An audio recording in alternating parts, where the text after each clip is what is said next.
de Jesus, como foi o desenvolvimento de Jesus, é a primeira parte, e a segunda parte, o adolescente de 12 anos chamado Jesus, o que ele fez, o que ele correlacionou. E de fato, nosso objetivo nessa noite é abordar o desenvolvimento do menino Jesus. Eu sei que você já está pensando nas suas crianças agora. E eu quero incomodar você mesmo nessa noite, pensando num neto, pensando num filho, pensando num sobrinho, pensando numa criança que você conhece, que mora perto da sua casa. E a minha pergunta é: como nós, como cristãos, como eleitos, cuidamos das nossas crianças? Eu ficaria aqui contando histórias e mais histórias de crianças. Há uma que agora veio à minha mente que eu não posso deixar de contar rapidamente. Você sabe que a origem da Igreja Presbiteriana do Brasil, a nossa igreja, ela nasceu com 5 crianças e 2 mulheres.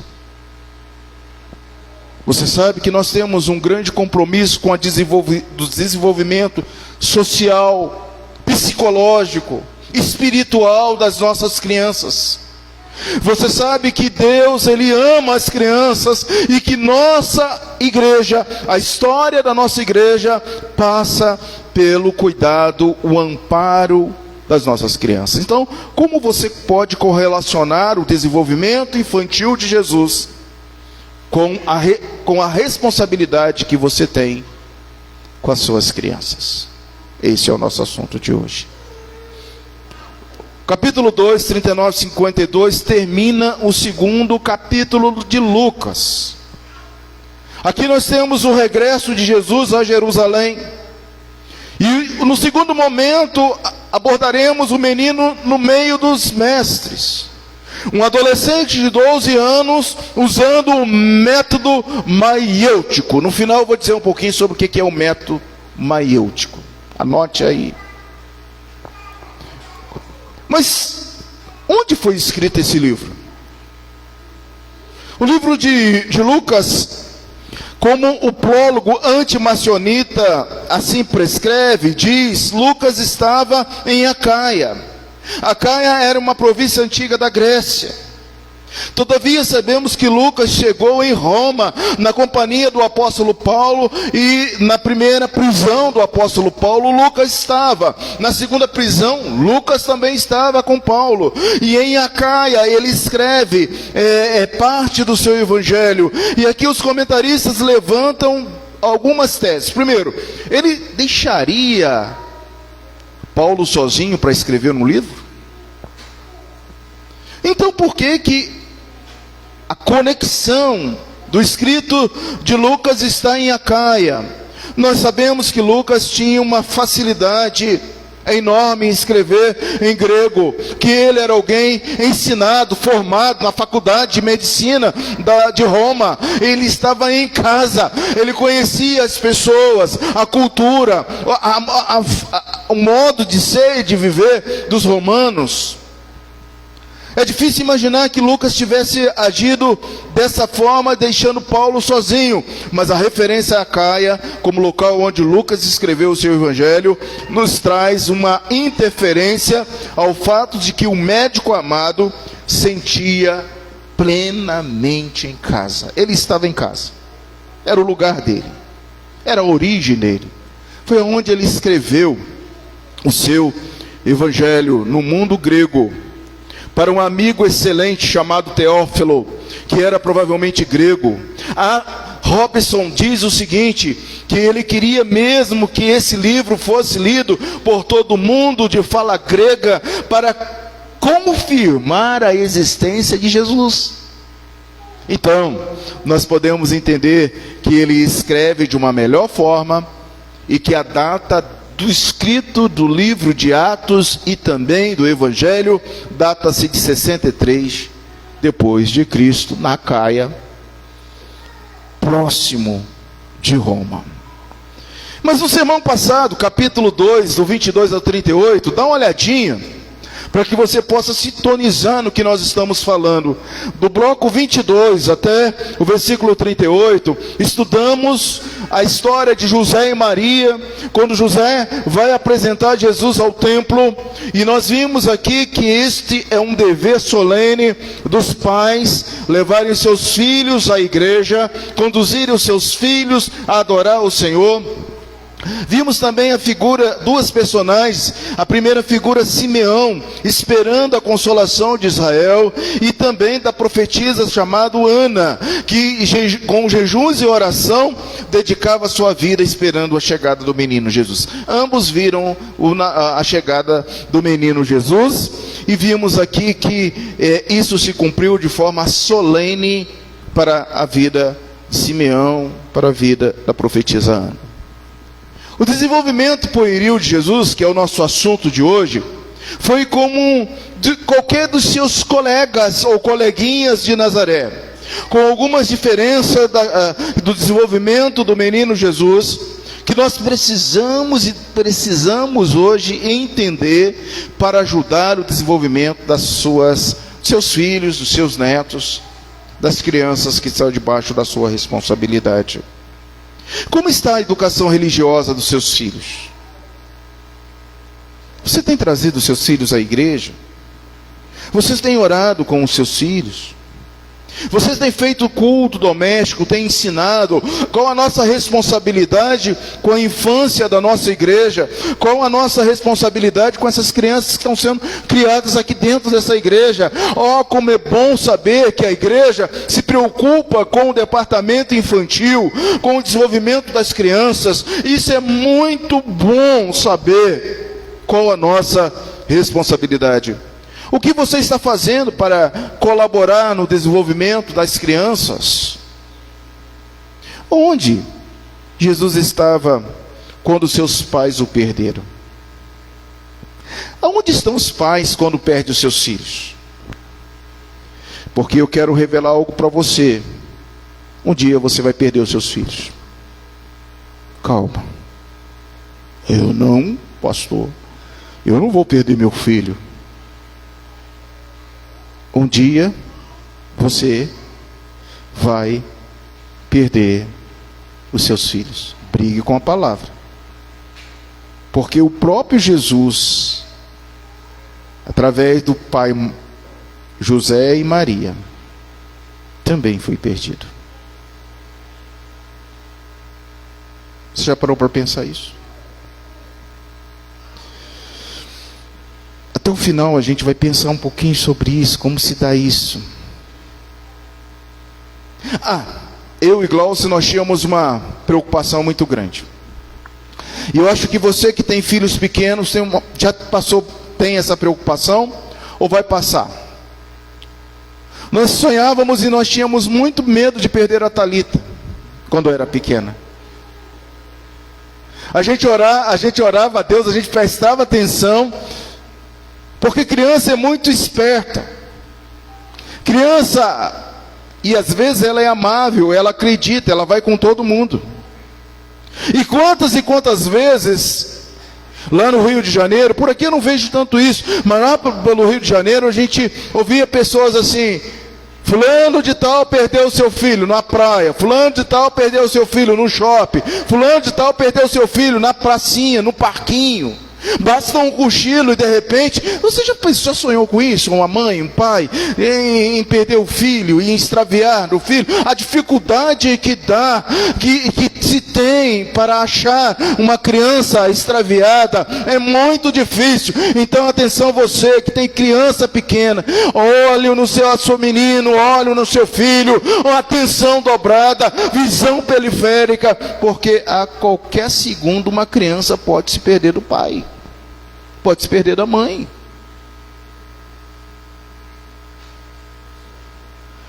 Você já perdeu alguma vez o seu filho? Como você lidou com esta situação?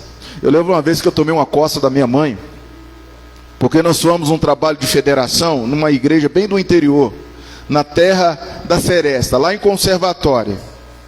E quando nós chegamos lá em Conservatória, a SAF foi para o trabalho deles, reuniram e tal, terminou por volta de 7 horas, e onde estava o Luiz André? O Luiz André estava numa fazenda tomando leite, chupando manga, distante da igreja conservatória, uns 4 quilômetros, e deu a hora de ir embora. Todo mundo entrou no ônibus. Quem já foi de excursão sabe, o motorista liga o ônibus, está faltando alguém? Ai, meu Deus do céu, minha mãe ficou agitada com aquele negócio. Está faltando meu filho. Vai ficar para trás. E todo mundo dentro do ônibus falando: vambora. Uma pressa danada. E a minha mãe segurou aquele ônibus. E quando eu cheguei, porque aí ela saiu procurando, quando ela me achou naquele sítio do seu Celso, e eu estava lá tomando leite, bebendo café, comendo boa, chupando manga, ela falou assim: menino, hoje você vai ver. Eu apanhei. E ela pediu perdão às irmãs da SAF, ao motorista que estava impaciente. Mas quando eu cheguei em casa, minha mãe me perdeu. E eu estava lá perto da igreja, estava com o pessoal da igreja.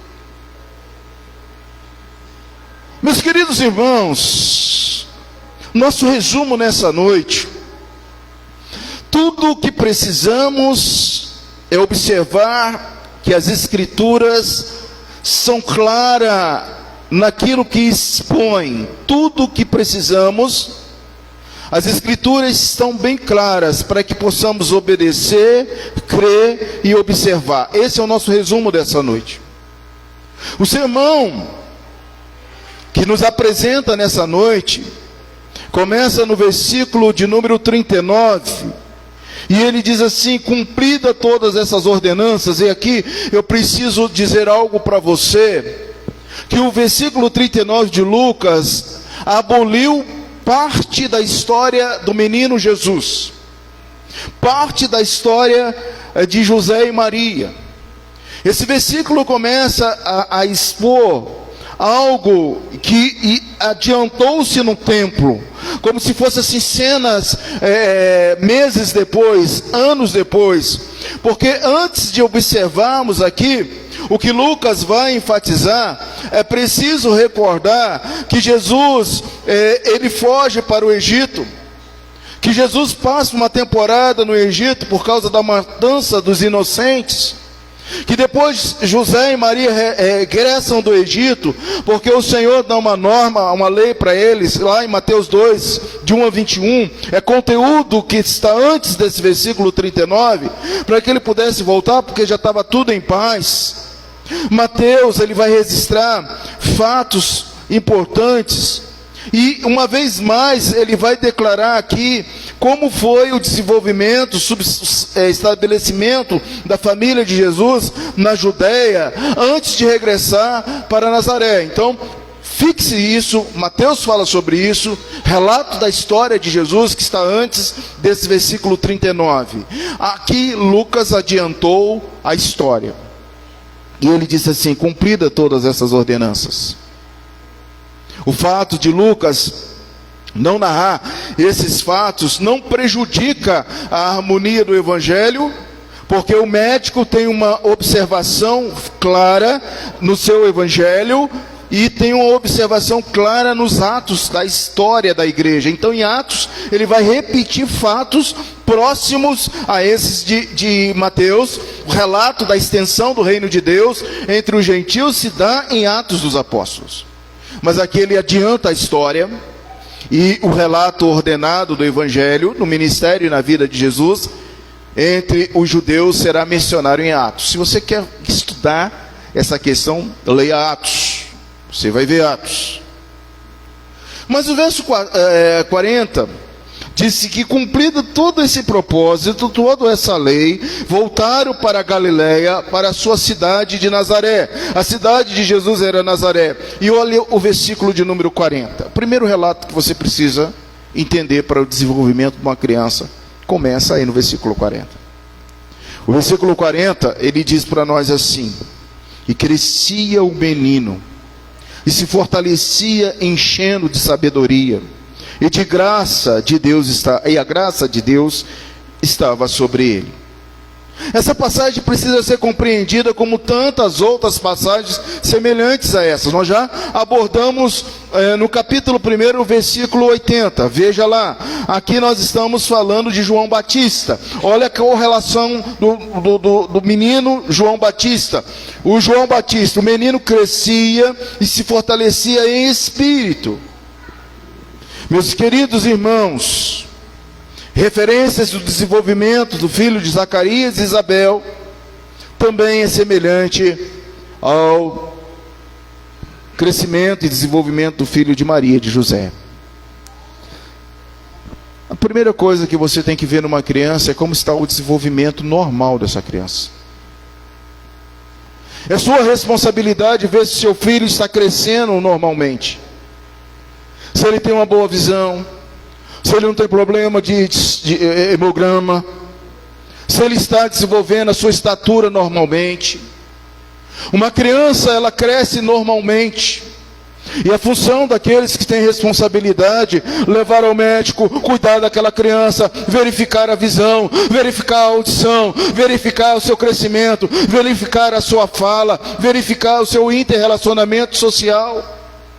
Quem tem criança tem que, em primeiro lugar, observar: esse menino está crescendo normalmente, essa criança está desenvolvendo normalmente. Olha, Jesus, ele cresce normalmente. Em sua maior parte se parecia com o desenvolvimento de qualquer menino daquela época. Isso nos faz lembrar de Hebreus 4,15, que ele foi tentado em tudo a nossa semelhança.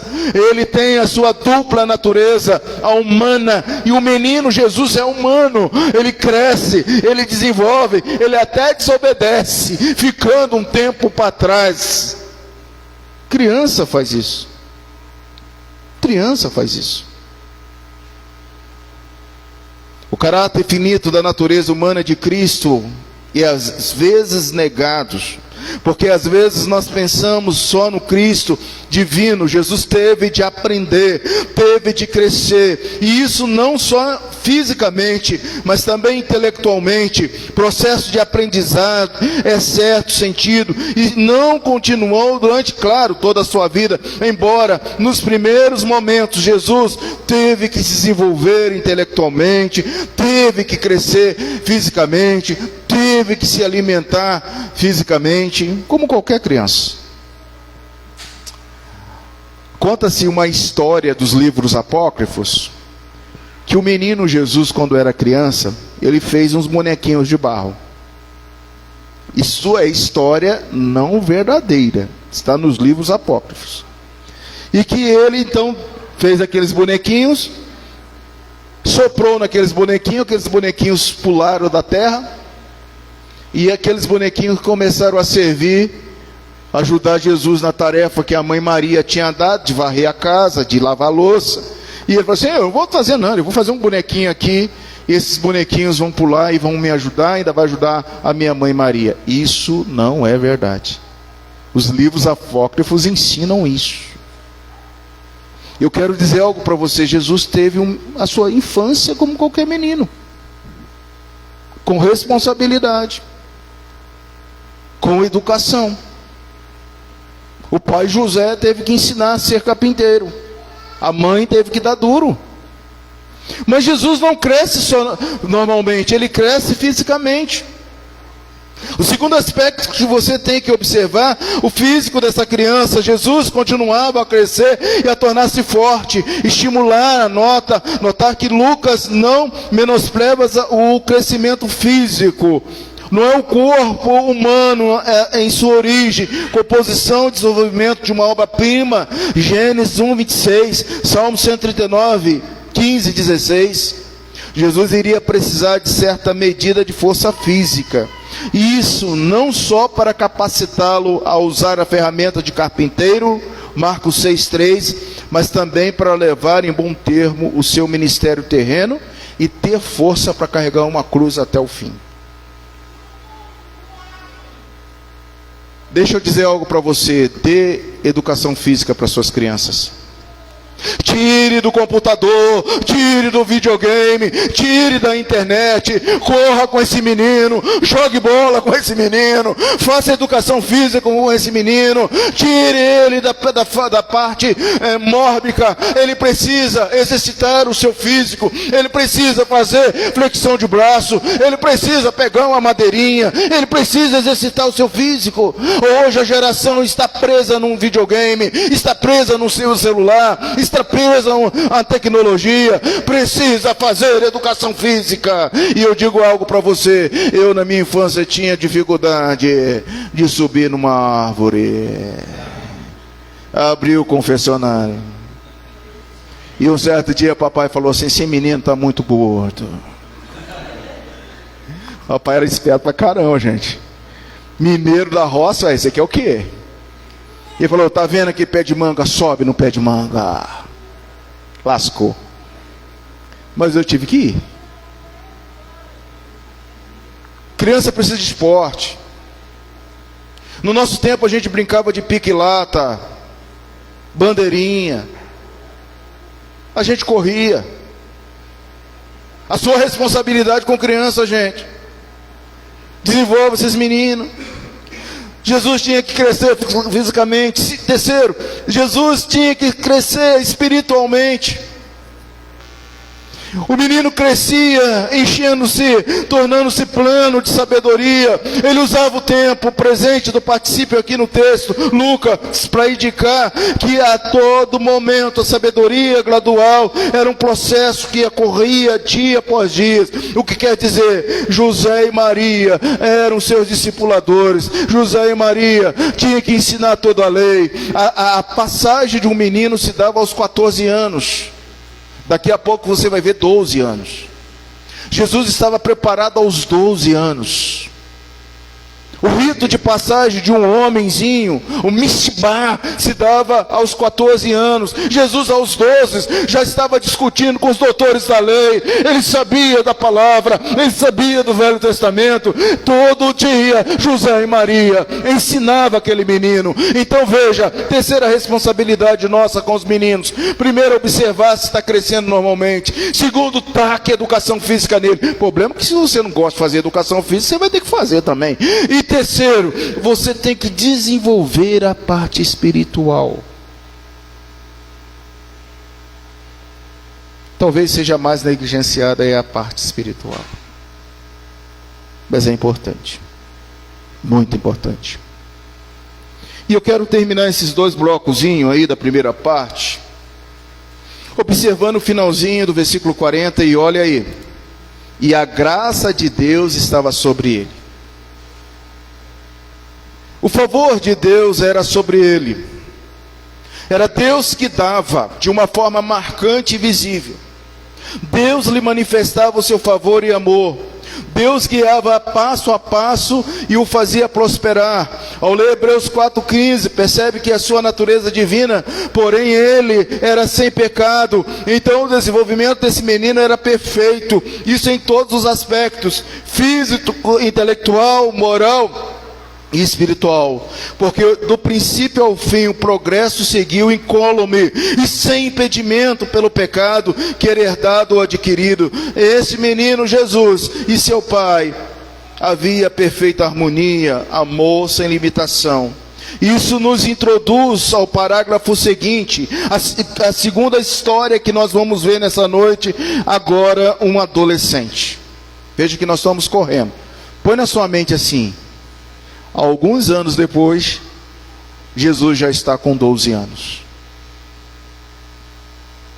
Se a minha responsabilidade com os pequenos é essa, qual a minha responsabilidade com o meu filho, minha filha, com alguém que está perto de completar 12 anos?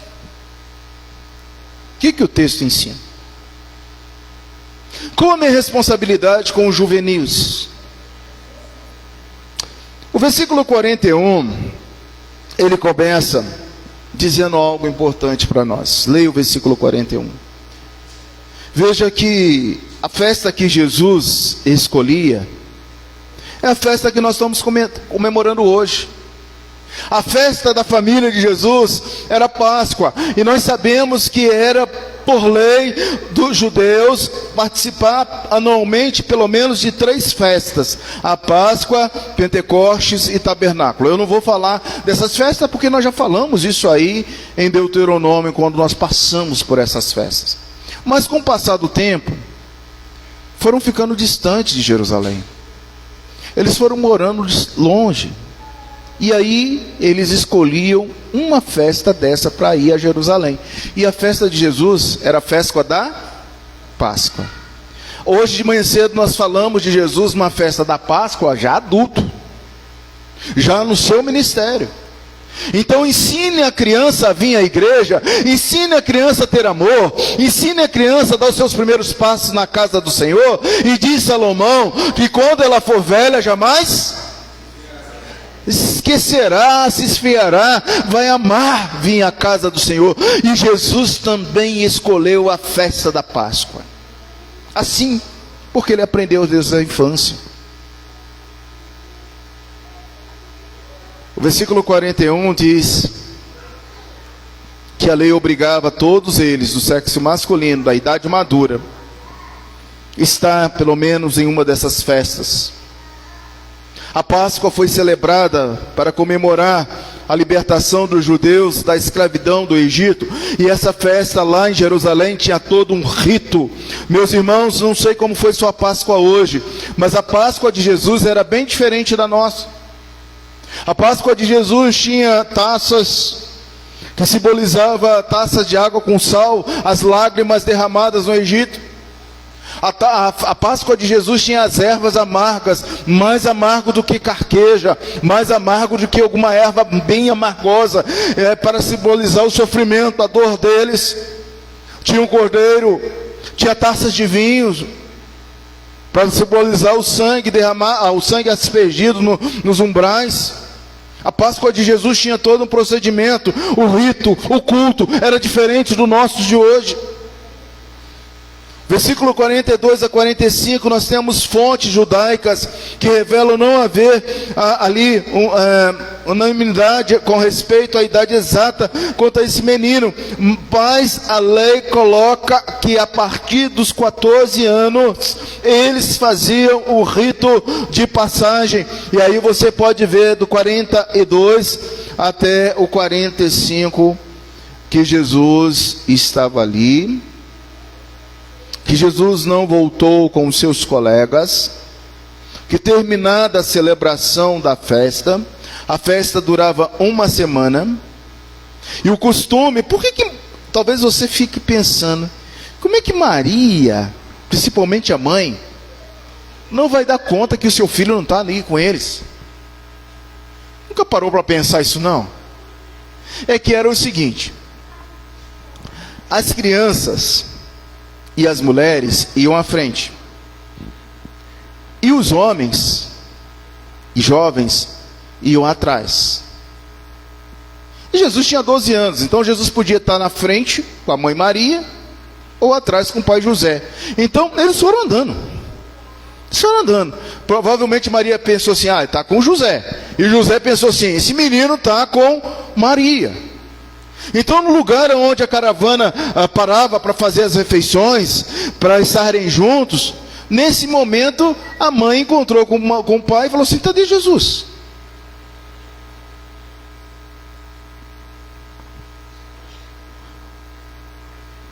O reverendo Antônio Elias, ele faz um sermão nessa passagem que já me fez chorar algumas vezes. O reverendo Antônio Elias era um pastor muito dócil, muito calmo. E aí ele pregava assim falando, mas Jesus, hoje você veio ver Jesus. E a gente começava a chorar. O mestre Antônio Elias, ele pregou um sermão nessa passagem falando assim, por que Maria e José demorou a encontrar Jesus?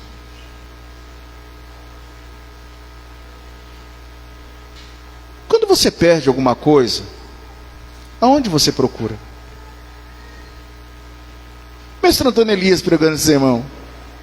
E ele fala assim, Primeiro a gente procura entre os nossos companheiros.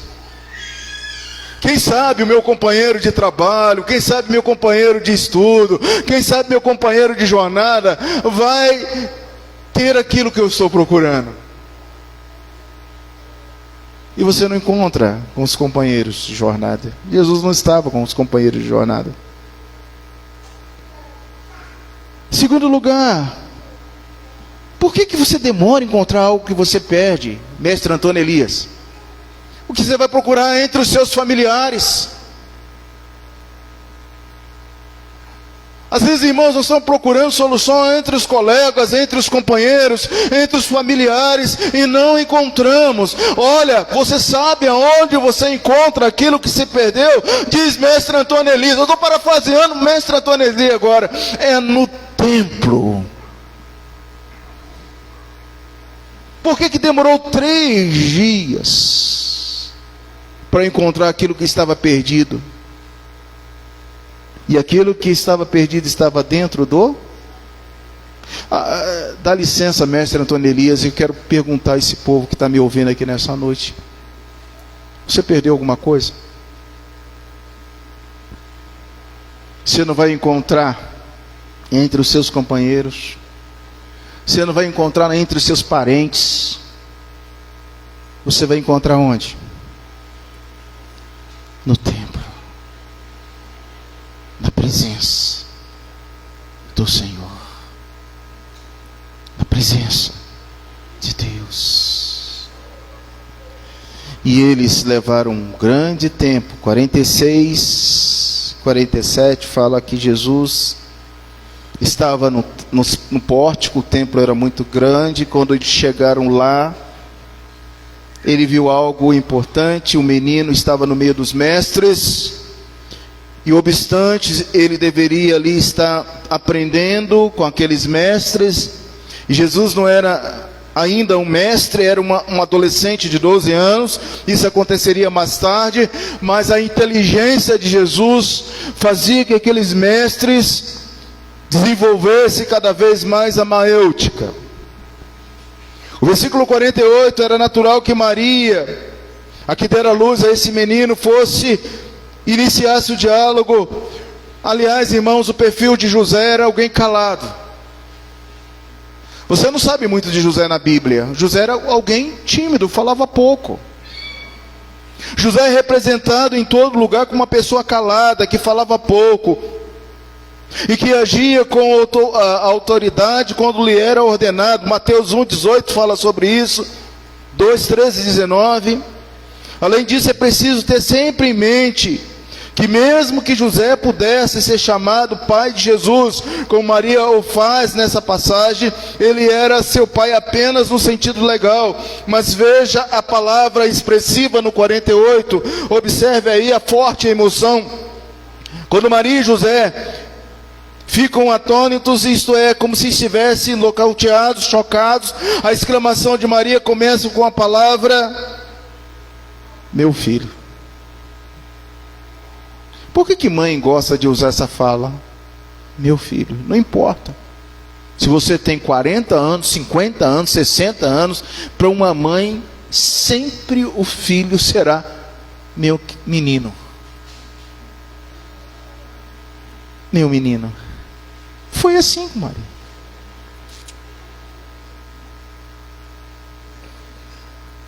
E ela disse assim: meu filho, por que fizeste assim conosco? Revela um misto de surpresa, de reprovação, de angústia. Havia Maria esquecido das palavras de Gabriel? Se ela tivesse refletido sobre o que o anjo havia dito, teria ficado mais surpresa do que indignada, porque o Gabriel havia dito sobre isso, que ele estaria interagindo com as palavras, com Deus. Mas Maria temporariamente se esquece das palavras de Gabriel. O verso 49, ele brinca com seu pai e meu pai. E ele respondeu: por que me procuráveis? Não sabeis que me cumpria estar na casa de meu pai? Esse contraste contra toda a história, e você tem que entender disso. É claro que Jesus, mesmo com a idade de 12 anos, ele era profundamente consciente de uma relação singular entre ele e o seu Pai Celestial. Mais tarde ele faria referência a esse maravilhoso tema, repetido várias e várias vezes: eu faço a vontade de meu Pai, Ele é o meu Pai. Agora, que pai ele mencionava ali? Era José ou era Deus?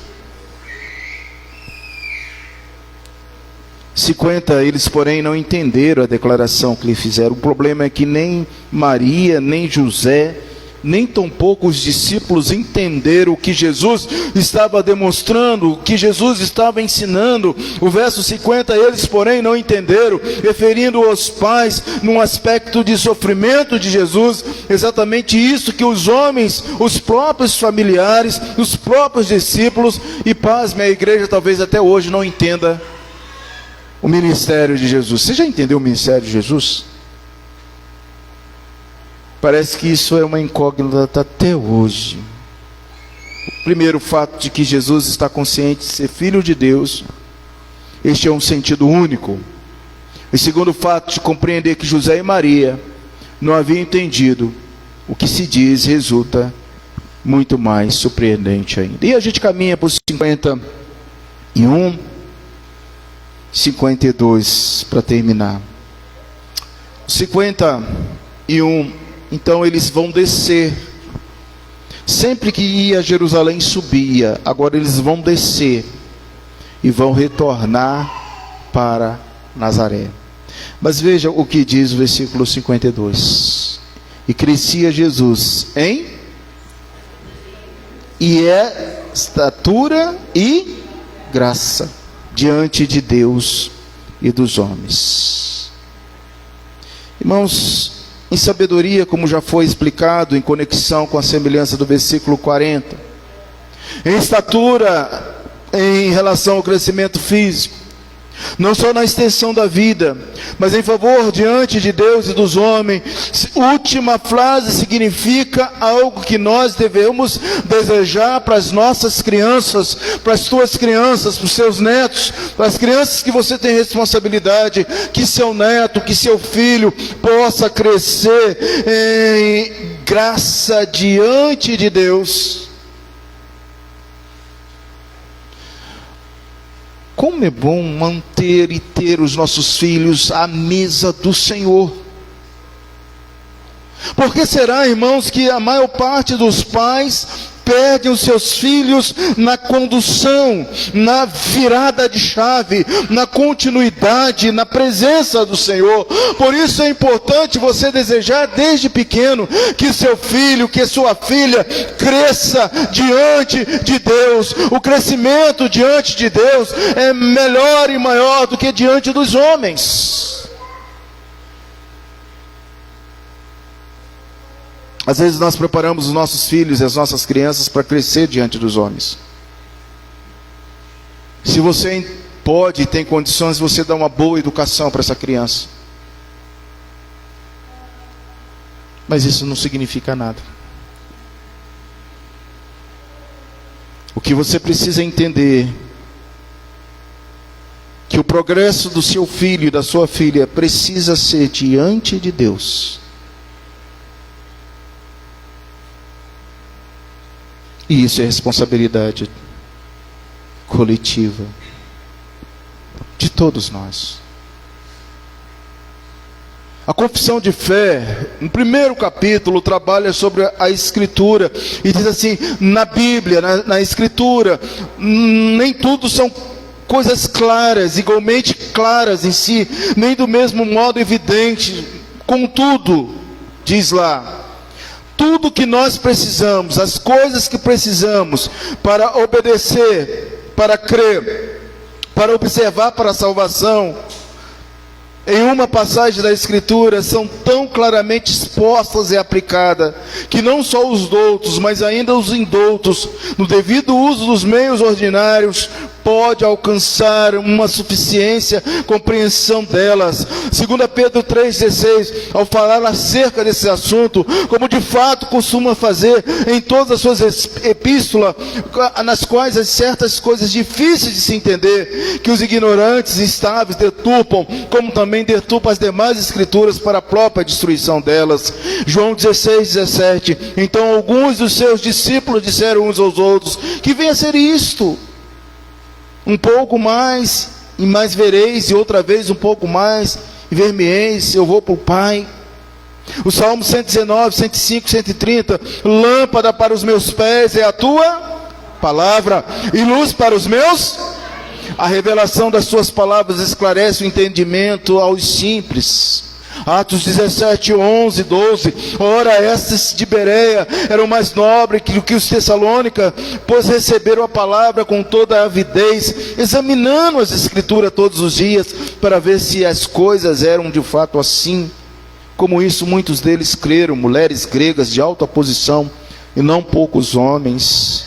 Tudo que você precisa para crer, obedecer e mudar a vida de uma pessoa, está nas escrituras. A sua responsabilidade com as crianças é pregue as escrituras. Ensine a Bíblia.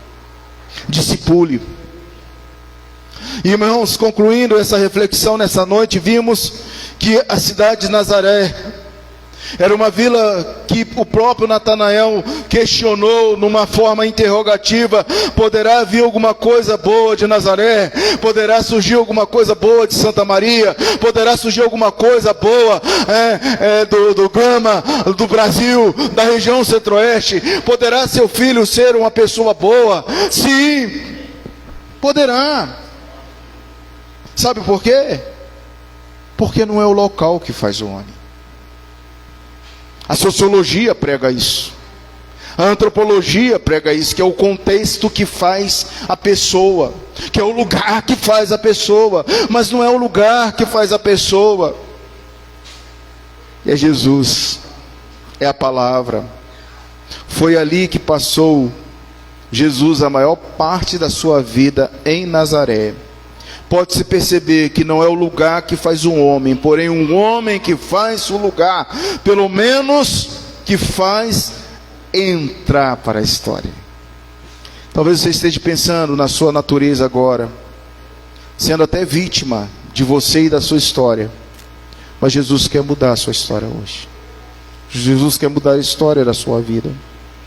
A sabedoria, a verdade, a bondade são gêmeas. O favor de Deus estava sobre ele. As bênçãos não são recebidas por ter sido nascido sobre uma boa estrela, ou por se fixar uma ferradura na porta, ou por buscar a sorte. Mas se o Senhor não edificar a casa, Salmo 127, 1, o que diz? Em vão trabalham os que o edificam. Se o Senhor não guardar a cidade, e vigiam. Há um ditado holandês que diz: Han God zijn is alleen gelen, que significa tudo depende da bênção de Deus. Escreva aí: tudo depende da bênção de Deus. Irmãos, José e Maria nos ensinaram nessa noite que levaram o seu filho ao templo quando tinha 12 anos. Fez dessa criança desenvolver os seus ensinamentos pactuais. O menino Jesus ficou para trás em Jerusalém. O que se pode fazer hoje para que os jovens se sintam cativados? O que nós podemos fazer hoje para trazer as crianças e elas amem a igreja? A igreja é o lugar dos pequenininhos. Deixai vir a mim os pequenininhos. As crianças não atrapalham a gente, irmãos. As crianças são crianças, estão ouvindo a palavra de Deus. Elas vão crescer, elas vão daqui a alguns anos lembrar das histórias da tia na escola dominical, da professora da adolescente, do adolescente. Eu lembro de histórias das minhas professoras na infância. Oh, dia alegre, o dia que a minha mãe disse: eu vou criar meus filhos na casa do Senhor. Você pode fazer isso com as suas crianças, com seus netos. Você tem uma responsabilidade coletiva. Eu falei de um tal método chamado maiêutica. No tempo de Jesus, quando Jesus tinha 12 anos, esse era o método de ensino. É um método filosófico. 4 séculos antes do nascimento de Jesus Cristo, só existia uma forma de se ensinar: a maiêutica. Quantos já ouviram essa palavra maiêutica? Você sabe o que é maiêutica? É um método de perguntas e respostas. Os professores faziam perguntas e os alunos respondiam. Mas os professores faziam perguntas para sondar o conhecimento dos alunos. Esse é o método mais antigo de ensino filosófico que existe. A maiêutica conduzia os indivíduos no questionamento socrático para alcançar a verdade dos fatos, por meio de exploração de ideias mais complexas. Eu vejo talvez ali os mestres em Jerusalém perguntando: mas Jesus, quem é que criou os céus e a terra? E Jesus, que conhecia o Velho Testamento, ele respondia assim: foi Deus. Deus criou todas as coisas em 7 dias. Esse foi o método utilizado. Outra coisa que eu penso aqui, irmãos, que ao final de sermão eu preciso dizer para você, é cuidado para não cair no erro de Maria. Maria temporariamente esqueceu da mensagem de Gabriel. E quantas vezes a gente esquece das promessas do Senhor, da palavra de Deus? Todos nós precisamos orar pedindo a Deus o que está no Salmo 86:11, em casa você lê. O que está no Salmo 119, 125, em casa você lê. Para você não esquecer temporariamente das promessas de Deus, você precisa orar a Deus pedindo: Senhor, ensine-me o teu caminho, a andar na tua verdade. Senhor, dispõe meu coração para temer mais o teu santo nome. Senhor, conceda-me entendimento e conhecimento dos seus testemunhos. Porque se a mãe Maria esqueceu, nós também esquecemos. Nós esquecemos. Sabe, meus irmãos, fundamentos básicos para a nossa vida. Jesus prestou constante obediência. E esse é um princípio que nós devemos, no nosso dia a dia, sempre lembrar. Você tem certeza que importa obedecer? Será que Jesus foi obediente aos seus pais? Sim, ele foi obediente, com certeza.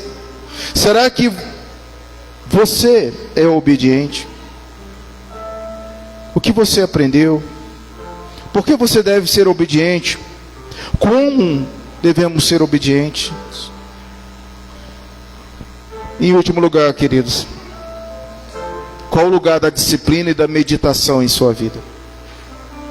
Maria tesourou todas essas coisas em seu coração. O texto diz aqui, você viu que Maria guardava. Sua mãe, porém, que 51, sua mãe, porém, guardava o quê? Todas essas coisas no coração. O que você está entesourando no seu coração nessa noite? Como é o coração de uma mãe em relação ao crescimento do seu filho? Será que você pode imaginar o que vai ser seu filho? O que será sua filha? O que será do meu filho? O que será da minha filha? Eu espero que você possa lembrar que Jesus crescia e que o seu crescimento era admitido em seu favor perante Deus. Isto é, para a glória de Deus. Que meu filho seja para a glória de Deus, que minha filha seja para a glória de Deus, que ele possa ser qualquer coisa, mas ser um missionário na presença do Senhor. Seja um jogador de futebol para a glória de Deus. Seja um médico para a glória de Deus. Seja um professor para a glória de Deus. Que seja qualquer coisa que Deus dê para ele, mas que ele seja em primeiro lugar, o quê? Para a glória de Deus. Comece a desejar isso. Que agrade a Deus. Que cresça diante de Deus. Porque se ele crescer diante de Deus, ele vai crescer diante dos homens. Última fala. Eu, em relação às crianças, tenho que buscar o desenvolvimento e crescimento das crianças. Essa é a minha responsabilidade. Busque o crescimento dos meninos. Pai, se você não traz a igreja, se você não abre a Bíblia com seu filho, se você não ora com seu filho mais, ele vai olhar você, porque você é o exemplo dele, é o herói dele, e depois não queira que ele venha para a igreja. Não espere que ele seja o homem de Deus, não espere que ele seja alguém santo, lavado, redimido, porque ele aprendeu com o pai a não respeitar a mãe, a ser violento, a não orar, a não buscar Deus. Seja você o exemplo para os seus filhos, netos, sobrinhos, crianças. Seja você o exemplo. Depois você vai chorar e vai dizer: aonde eu errei? Aonde eu errei? Todo o crescimento visa promover o bem social. O mandato social deve fazer parte da vida dos eleitos. Ensine seu filho a respeitar as meninas. Irmãos, nós estamos vivendo um momento em que nós temos que dizer para os meninos da igreja: menino é forte, menino pensa diferente, menino não bate em menina, menino respeita a menina. Então é um momento que a gente tem que falar para as meninas, para as crianças: menina, você é diferente. Você é de forma diferente, é delicada, é inteligente, é esperta. E olha, meus irmãos, nós estamos num mundo transviado, translouco, transmudado. E a nossa responsabilidade é grande. Talvez você diz: eu não tenho filhos. Mas você tem crianças que precisam de você. Que Deus nos abençoe. Vamos orar?